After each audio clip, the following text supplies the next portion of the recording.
your story. Let's try to flush out for my audience where you've been, what happened. I think there's lots of question marks and curiosity. For some, maybe the first time, but formally my last time, just because I don't want to be that person that, you know, messed everything up and you know, years later. I got a hit show. Be careful what you pray for. I had wonderful bosses, terrific people to work with. This is Grace Under Fire we're talking about. Grace Under Fire in '93, yep. And I had about coming up on 7 years of sobriety when that happened. Oh, you'd already been sober when Grace Under Fire hit? Yeah. Oh, yeah. I wouldn't have gotten the show. I wouldn't have had anything in my life at the time. Was it a real sobriety, like a secure? Yes. Oh no. I went and even had the day and all that stuff. I had a. I think they're showing a picture of you. No, is that Grace Under Fire?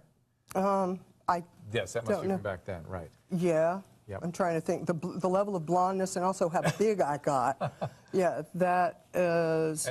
People always later. ask me, was she using during that time when she was actually filming the show? Actually filming, yeah. It doesn't require. That sounds so wrong, disrespectful. It doesn't require every brain cell to be there and do that. There's no excuse, and there's everyone to pick up. I didn't need one. I haven't.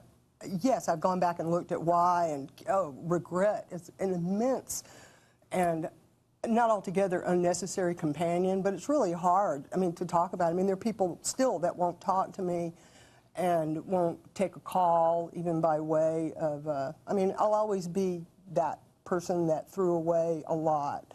And my only lesson in it, and I told your segment producer, the only thing about spiritual growth, it's like Fight Club. It's just better not to talk about it, just in terms of this is what I've learned about mercy and recovery and things like that. That's, you know, that's all I want to do. But yeah, I was using on the show, and I had a lot of people care about me and trying different ways to stop. But you have, it's funny, you have, it's like a baby with a gun, really, when you have your own show and you pick up and you think, well, I can do this and that. And in a way, if I've been drinking at the same time, so I was mortally afraid of alcohol.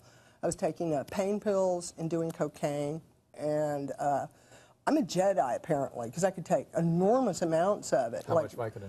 I got up to 50 a day. Which is, but my standard patient is 35 to 50. But you know what's amazing? My liver is fine. So, and to quote Steve Earle, I'm not going to be arrogant enough to say God saved me for something special, but I'm curious about what it is, you know. And what was the bottom? What turned you around? It was this is so dramatic, but I felt like my soul was leaving before. I knew I was probably going to die. It wasn't what it should have been, which is losing my terrific husband, getting fired. It's like a bad country song. Even gave my dog away. None of that mattered. That wasn't my bottom. I was what you call high bottom. I was just alone in my house in the hills and, you know, wandering around. Just your brain fries out. You know, if you think you're going to die, don't call that a high bottom. If you really believed you're dying. But I felt like I can't even describe the low. You just keep, and I've heard other people say it more articulately, you just want to reclaim that great 20 minutes you got from something. But I remember when I got the pain pills, it was for something legitimate. And how funny that I was nearly 40 before I ever had a pain pill. And I went, wow, this should never be wasted on pain.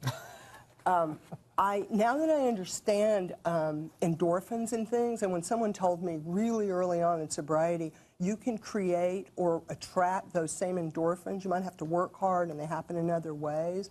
Just to know that they were there was the carrot in front of this Gave you hope. Donkey. Yeah. And then anger management came along. How did that happen? Well, actually, what happened, like July '98 is when I just came back and started to live again. And I had problems in sobriety, which was kind of a surprise to me.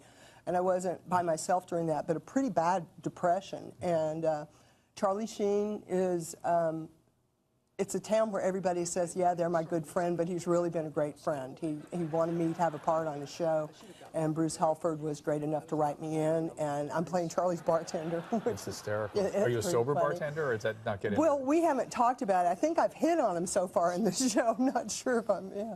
I heard somebody tell me that you felt as though his offering this job really saved your life. Yeah, it did. It reminded me, I was still punishing myself for everything that I'd done. I was excelling in self-loathing. And when he asked me, I remembered, because I was doing stuff alone on a farm with animals and miserable and go, why am I doing this? And he called and I went, I belong. You know, there's a lot of shows on now. There's still room for me. So, and I'm really glad to be there. It felt great. And everyone I know that knows Charlie talks about what a great guy he is, and that's what scares them when his addiction gets going. It's not just that. He's a substantial person, and so many layers to him, and he's so interesting. And you know, this town is where we make all the dreams come true, and we write all these shows, but there are very few people that pack a wallop like he's got. And I want him to have a chance to be in something as interesting